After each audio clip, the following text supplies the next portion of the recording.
एक टाइम पे खबर फैली थी कि मार्केट में पनीर फेक मिल रहा है, तो लोगों ने पनीर खाना छोड़ दिया। फिर आया कि भाई पानी पूरी बहुत अनहाइजीनिक तरीके से बनाते हैं, चलो पानी पूरी भी नहीं खाएंगे। फिर आया कि मोमोज से भी लोग बीमार पड़ रहे हैं, मोमोज खाना छोड़ दिए। एक्चुअली मार्केट से खुला खाना ही छोड़ो, पैक्ड खाना खाओ। तो फिर न्यूज आई कि पैक्ड मसाले अडल्टरेटेड, आटे में मिलावट है, tomato sauce, toothpaste, biscuit, Maggi. बोले तो बोले क्या, खाए तो खाए क्या। मार्केट में खाना इतना डुप्लीकेट है, इतना फेक, इतना अडल्टरेटेड, इतना मिलावटी वाला कि अब तो डर लगता है कि क्या खा के बीमार हो जाए। और सबसे बुरी बात पता क्या है, बीमार हो गए तो दवाइयों में भी मिलावट है। क्यों हो रही है इतनी मिलावट, कौन कर रहा है और इसे कोई रोक क्यों नहीं पा रहा। इस लोगों को देखिए, वैसे तो हमें ये एडवर्टाइज किया गया है कि जहां ये लोगो लगा दिख गया मतलब वो खाने की चीज सेफ। पर सच्चाई पता क्या है कि FSSAI का लोगो, जिसको आप हॉलमार्क ऑफ प्योरिटी मानते हो, ये दरअसल सिर्फ रजिस्ट्रेशन नंबर है, एक सेफ्टी का एश्योरेंस नहीं है। जबकि मार्केटिंग बिल्कुल इससे अलग है। राजकुमार राव टीवी पे आके कहते हैं ईट राइट, और सरकारी एड्स बोलते हैं कि भैया अगर कुछ खरीद रहे हो तो FSSAI का लोगो चेक करो। पर सच्चाई ये है कि भले ही FSSAI जैसी बॉडीज हैं, पर इंडिया का आदमी इस टाइम पे अपनी फूड सिक्योरिटी के लिए खुद ही जिम्मेदार है। इनफैक्ट अगर मार्केट में कुछ मिलावट मिल गया तो हालत इतनी खराब है, FSSAI खुद ट्वीट करके बोलता है कि सुनो, हल्दी को ना यूज करने से पहले एक बार पानी में घोल के देख लेना कि उसमें कहीं कोई मिलावटी रंग तो नहीं है। अच्छा, वो काम भी हम करें, आप किस काम के हो फिर। मजे की बात यह कि इनकी टैगलाइन है inspiring trust, assuring safe food. Trust market हो रहा है 100, मिलता कितना है 0, और उसमें इतना फेक चल रहा है और उसमें ट्रस्ट कोई नहीं है, क्योंकि इनके हिसाब से इनका काम फूड सेफ्टी इंश्योर करना नहीं है, बस रजिस्ट्रेशन करवाना है उसका। तो मुझे बस इतना बताओ कि आपकी टैगलाइन में क्यों लिखा है inspiring trust and assuring safe food. सच्चाई यही है कि FSSAI इस टाइम पे टूथलेस टाइगर है। गली नुक्कड़ पे कहीं फेक मैंगो शेक मिल रहा है तो वहां छापा मार के अपना काम दिखा देंगे ये। पर जब बड़े बड़े ब्रांड्स की बात आती है, उनके झूठ बोलने की बात आती है, तो ये कुछ नहीं कर पाते। ये FSSAI ऑर्गेनाइजेशन की कमी है कि बड़ी बड़ी कंपनीज हमें बड़े बड़े लेबल्स के अंडर घटिया प्रोडक्ट्स बेच पाती हैं। मार्केट में दो तरह का सामान है, एक तो जो सामान खुले में बिक रहा है, कहीं से खुला पनीर खरीद लिया, कहीं चाट खा ली, कहीं मैंगो शेक पी लिया, और दूसरा होता है पैक्ड सामान, जो दुकानों में बकायदा 50 लेबल के साथ एक्सपायरी डेट के साथ मिल रहा है। अब हमारी टेंडेंसी क्या है कि हम खुले को तो बहुत जज करते हैं कि भैया पानी पूरी ना ग्लव्स पहन के पिलाना, भैया जूस का ग्लास धो के, वो भैया वो मिठाई में ना मक्खियां मिल रही हैं, इसको ढक के रखो। लेकिन जब भी कोई पैक्ड ब्रांडेड सामान दिखता है तो हम अज्यूम कर लेते हैं कि भाई ये तो सील्ड है, ये तो सेफ ही होगा। गलत, क्योंकि सेफ, टेस्टेड, हेल्दी, ये सर्व एक मार्केटिंग गिमिक बन के रह गए आजकल। फॉर एग्जाम्पल, आप मार्केट में व्हाइट ब्रेड छोड़ के ब्राउन ब्रेड लाते हो, क्योंकि भाई मैदे का नहीं है, आटे का है, ज्यादा हेल्दी है। पर ये झूठ है, वो है वही व्हाइट ब्रेड, पर उसमें कैरेमल कलर 150A नाम का एक कलरिंग एजेंट डाला गया जिससे वो ब्राउन दिख रहा है। ये वही आर्टिफिशियल कलर है जो कोल्ड ड्रिंक में होता है। व्हाइट ब्रेड तो चलो फिर भी साफ मैदा था, यहां तो आप मार्केटिंग गिमिक में फंस गए। और फूड फार्मर की कसम, ये जो लेबल के नाम पे हमारे साथ धोखा हो रहा है, कोई ऐसी कंट्री जो अपने देश के सिटीजन की हेल्थ का ख्याल रखी हो, वहां ये पॉसिबल ही नहीं है करना। तो फिर सवाल उठता है कि जब कुछ चीज पे भरोसा कर ही नहीं सकते तो ये भरोसे का स्टिकर क्यों लगाया गया, इसका फूड सेफ्टी में क्या काम है। अगर काम है तो कुछ क्यों नहीं कर रहा, और कोई काम नहीं है तो ये क्यों चिपका हुआ है यहाँ। And let me make it clear कि हमारे यहाँ food safety and cleanliness standard हमेशा से अच्छे थे। हाँ, विदेशियों को जरूर हाथ से खाना खाते देख उनको थोड़ा अटपटा लगता होगा, पर हमारे यहाँ खाने की शुद्धता को हमेशा से प्रमोट किया गया है। 2000 साल पहले कौटिल्य ने कहा था कि अगर जो खाने में मिलावट करता है ना, वो समाज का दुश्मन है, कंतकास कहते थे। तो उनके लिए सिर्फ एक गलती नहीं थी, क्राइम था। और हमारे यहाँ फूड अडल्टरेशन के खिलाफ कानून बना था 1954 में, 1954, आजादी के टाइम पे ही। पर इस एक्ट में कंप्लायंस से ज्यादा डिटरेंस थ्रू फियर को अपनाया गया। एडमिनिस्ट्रेटिव सर्कल्स में कहते हैं इसको इंस्पेक्टर राज, कि वैसे तो कुछ नहीं है, जैसे चलाना है चला लो, पर अगर जिस दिन इंस्पेक्शन हो गया उस दिन बाट लग गई। लेकिन इंस्पेक्शन करेगा सरकारी अधिकारी, और सरकारी अधिकारी करेगा नहीं करेगा, कब करेगा किसको पता। चीजें जैसी चलती थी चलती रही। फिर 1958 में हुआ ड्रॉपसी कांड, जब फेक सरसों का तेल से 60 लोगों की जान चली गई थी। तब समझ में आया कि अरे यार, ये फूड सेफ्टी वाले जो कानून है काम नहीं कर रहे, और उन सबको हटाकर 2006 में बनाया गया था food safety and standard authority of India. कि तब से लेके अब तक 20 साल हो चुके हैं, लेकिन फूड सेफ्टी के मामले में इंडिया सुधरा नहीं है। पहले मिलावट चोरी छुपे होती थी, अब गुमराह करके होती है। इंडिया में लेबलिंग होती है अंग्रेजी में, and English is a funny language, talk English, walk English and lie in English. झूठ बोला जाता है खुला। फॉर एग्जाम्पल, ये आइसक्रीम देखो, अमूल शुगर फ्री, अंदर शुगर है पर शुगर फ्री क्यों लिखा है, क्योंकि शुगर फ्री के ऊपर थोड़ा छोटा सा हैश दिखेगा आपको, जिसका मतलब है this is only a brand name और a trademark and does not represent its true nature. मतलब शुगर फ्री सिर्फ ब्रांड नेम है, शुगर फ्री का मतलब शुगर फ्री नहीं है। कल एक काम करो, पॉइजन फ्री रख के जहर बेचने लगो, क्योंकि पॉइजन फ्री का मतलब ये थोड़ी कि इसमें पॉइजन नहीं है। इसका अच्छा एग्जांपल चलता है वो जूस वाली इंडस्ट्री में, 100% नेचुरल जूस।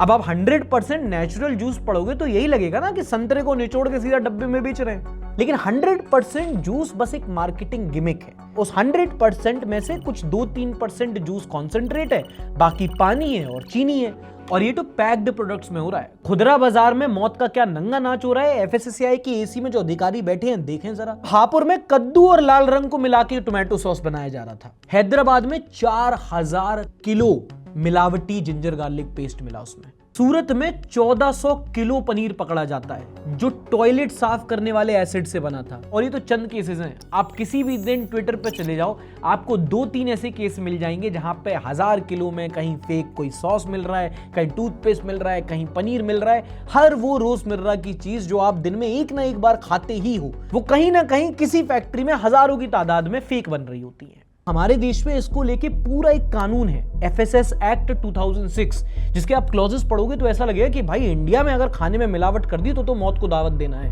पर ऐसा है बिल्कुल नहीं। ये सुन के चौंक जाओगे। एफएसएसएआई की मैनुअल और लाइसेंसिंग रेगुलेशंस के मुताबिक हर लाइसेंस्ड एंड रजिस्टर्ड बिजनेस की साल में कम से कम एक बार इंस्पेक्शन होना कंपलसरी है। इनफैक्ट इनका पूरा एक ऑनलाइन पोर्टल है, एक वेबसाइट है, जहां अगर आपको कोई मिलावटी खाना कोई बनाना मिल जाए आप उस वेबसाइट पे कंप्लेन कर सकते हो, और एफएसओ फूड सेफ्टी ऑफिसर को वहां पे इंस्पेक्शन देना होगा। सेक्शन 47 कहता है कि एफएसओ जाएगा, जाके वहां के सैंपल लेगा, उसको 4 हिस्सों में बांटेगा। एक एनालिस्ट के लिए टेस्टिंग के लिए, 2 बैकअप के लिए, और एक ओनर को दिया जाता है ताकि जाके वो चाहे तो रिजल्ट चैलेंज कर सकता है। इनफैक्ट रिपोर्ट आने के पहले भी सिस्टम के पास एक्शन लेने के चांसेस हैं। सेक्शन 32 के अंदर आप एक इंप्रूवमेंट नोटिस दे सकते हो कि 14 दिन के अंदर अपना सामान ठीक करो। सेक्शन 33 के अंदर आप प्रोहिबिशन ऑर्डर्स दे सकते हो, अगर कोई खतरा है तो ऑफिसर उसी वक्त फैक्ट्री शट डाउन कर सकता है। और रिकॉल ऑब्लिगेशंस भी होती हैं कि अगर कंपनी को लग रहा है कि उनका कोई फूड प्रोडक्ट है जो खराब आ गया मार्केट में, वो खुद उसको रिकॉल कर सकती है, शेल्फ से निकलवा लो, जैसे मैगी ने किया था एक टाइम पे। मान लो कहीं कुछ खराब बनाया जा रहा था, अडल्टरेटेड, छापा पड़ा, सैंपल लिया गया, भेजा गया, सैंपल फेल हो जाता है। अब कानून 2 हिस्सों में बढ़ता है। पहला होता है माइनर वायलेशन, मान लो प्रोडक्ट ठीक था बट एक्सपायरी डेट थोड़ी सी ओवरशूट कर गई थी तो एक फाइन लगाया जा सकता है। दूसरा होता है सेक्शन 59 के अंदर अनसेफ फूड, अगर खाना जहरीला है, ये जो fake toothpaste, fake tomato sauce, ये जहरीले मसाले, ये सब, तो यहाँ पे जेल भी हो सकती है, पर कमिश्नर का अप्रूवल लगता है जिसमें महीनों लगते हैं। आपके सामने एक पूरी लिस्ट है जिसमें वायलेशन, उसका ऑफेंस टाइप क्या है, वो कौन से सेक्शन के अंदर कितनी पेनल्टी है, सारी दी गई हुई है। सेक्शन 59 के अंदर तो लाइफ इंप्रिजनमेंट तक हो सकती है। चलो इनका सैंपलिंग हो गई। कानून कहता है कि 14 दिन के अंदर एनालिस्ट को रिपोर्ट देनी होती है, पर यही होता है असली खेल चालू, क्योंकि सैंपल डिस्पैच करने में 1 दिन की भी देरी हुई ना तो जो लॉयर्स होते हैं वो इसको चेन ऑफ कस्टडी में ब्रीच बता देते हैं और केस वहीं खत्म। इसका नतीजा ये है कि 2024-25 में 1,70,000 सैंपल्स एनालाइज हुए, जिनमें से 34,000 सैंपल्स फेल हुए। 34,000 फूड सैंपल्स जहां लोगों की सेहत के साथ खिलवाड़ किया जा रहा था।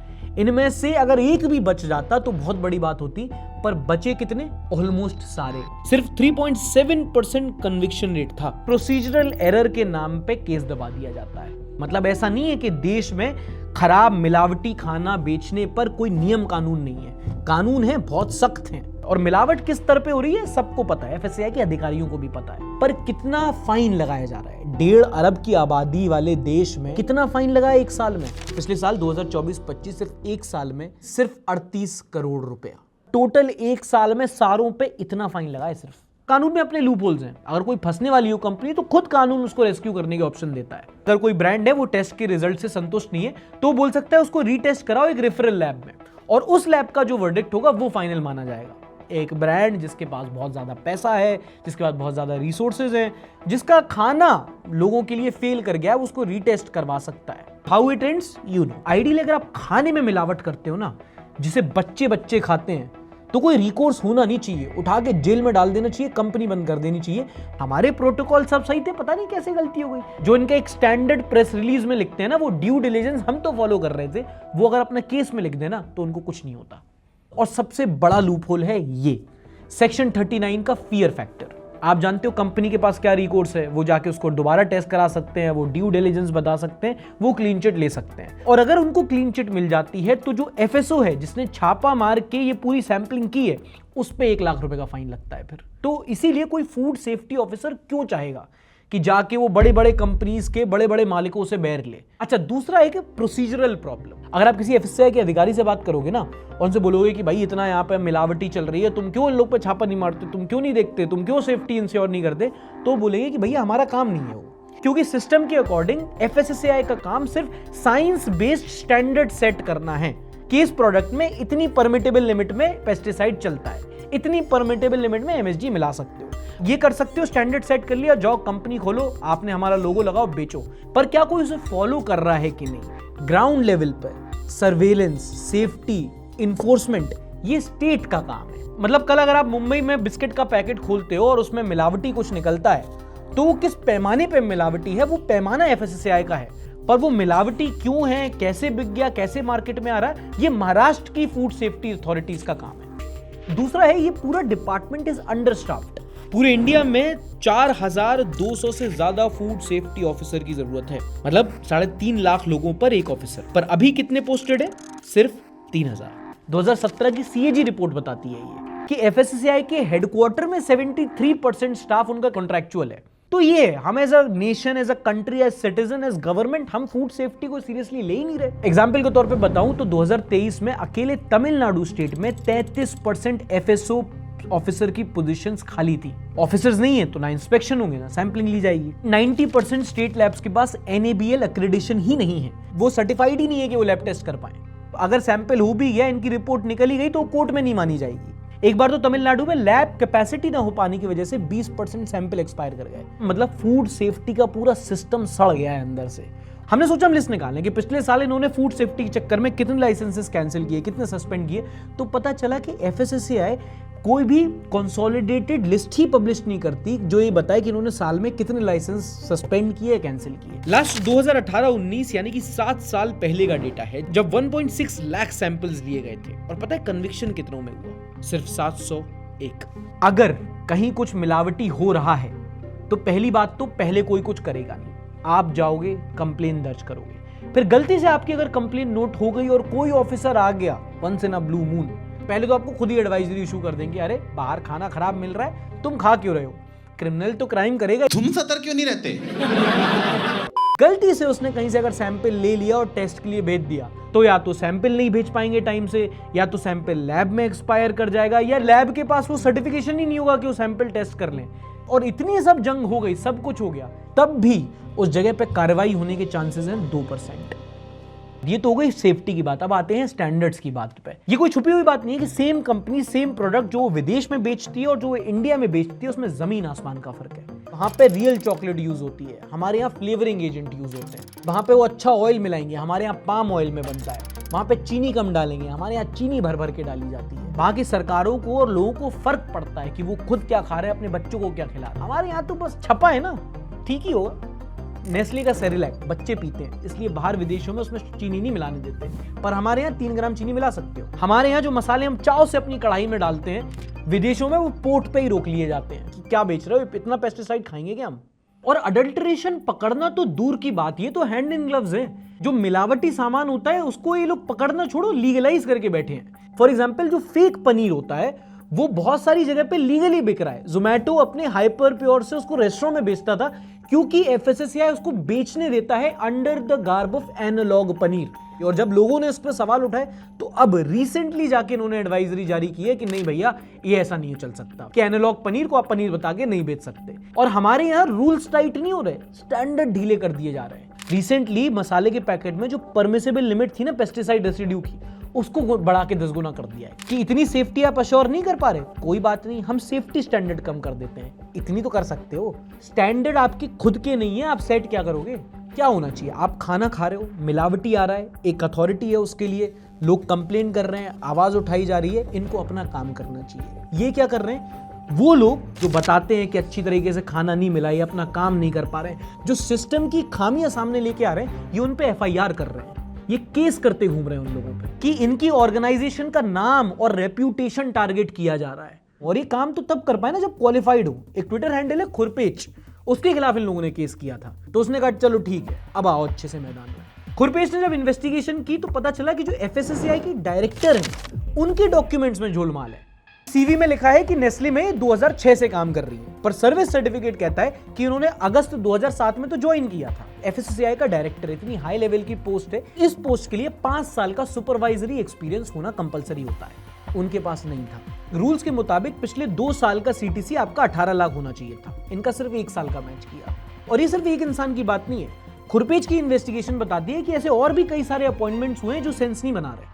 और जब ये इन्वेस्टिगेशन सामने आई तो डायरेक्टर स्वीटी बेहरा ने खुरपेज के खिलाफ ही डिफेमेशन का केस फाइल कर दिया और सीधी सरकार की प्लेबुक उठाई कि फॉरेन फंडिंग से कोऑर्डिनेटेड कॉन्स्पिरेसी हो रही है इनके खिलाफ।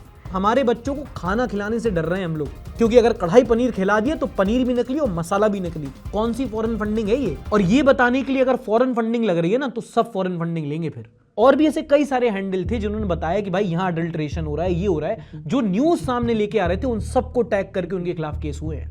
कुछ तो ऐसे थे जिन्होंने स्वीटी बेहरा का नाम भी नहीं लिया था, बस एफएसएसएआई की वर्किंग पे सवाल उठाए थे, उनके खिलाफ भी एफआईआर कर दी। नालिनी किचन जिन पे एफआईआर हुई, इन्होंने बोला उसके बाद अब मैं नहीं बोल पाऊंगी, क्योंकि कौन फंसना चाहता है लीगल मसलों में। और इससे हो क्या रहा है, मार्केट में मिलावटी सामान तो कम नहीं हो रहा, रोज फैक्ट्रियां खुल रही है जो रोज कुछ ना कुछ फेक बना के हमारी पेट में डाल रही है। और इसमें गलती आपकी और हमारी भी है, क्योंकि हमारे बच्चे हैं जिनके लिए आवाज उठा रहे थे ये लोग। इस टाइम पे एफएसएसएआई एक क्लासी ऑर्गेनाइजेशन है जहां फूड तो है पर ना सेफ्टी है, ना स्टैंडर्ड है, ना अथॉरिटी है। पब्लिक हेल्थ की कॉस्ट पे कॉर्पोरेट प्रॉफिट बढ़ रहा है।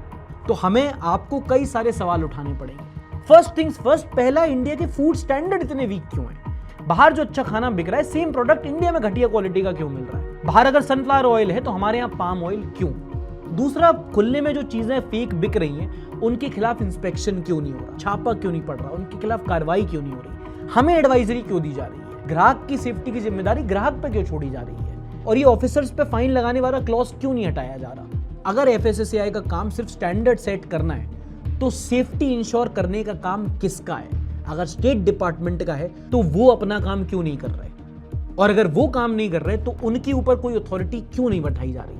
और ये जब फूड सेफ्टी का सिस्टम काम नहीं कर रहा है, जिसकी वजह से आपकी और मेरे शरीर में जहर पहुंच रहा है, कोई इस पे सवाल उठा रहा है तो उस पे डिफेमेशन का केस क्यों डाला जा रहा है? बहुत सारे सवाल है जो हम सबको मिलकर पूछने हैं। अगर आप हमारे काम को, इस प्रोजेक्ट को सपोर्ट करना चाहें तो ये रहा क्यूआर कोड, आप इस पे जाके स्कैन करके जो भी अमाउंट से इस प्रोजेक्ट को सपोर्ट कर सकते हो। आपको डिस्क्रिप्शन में भी लिंक मिल जाएगा। हमारी चैनल मेंबरशिप ज्वाइन करके एक्सक्लूसिव कंटेंट का एक्सेस लेके भी आप हमारे चैनल को सपोर्ट कर सकते हो।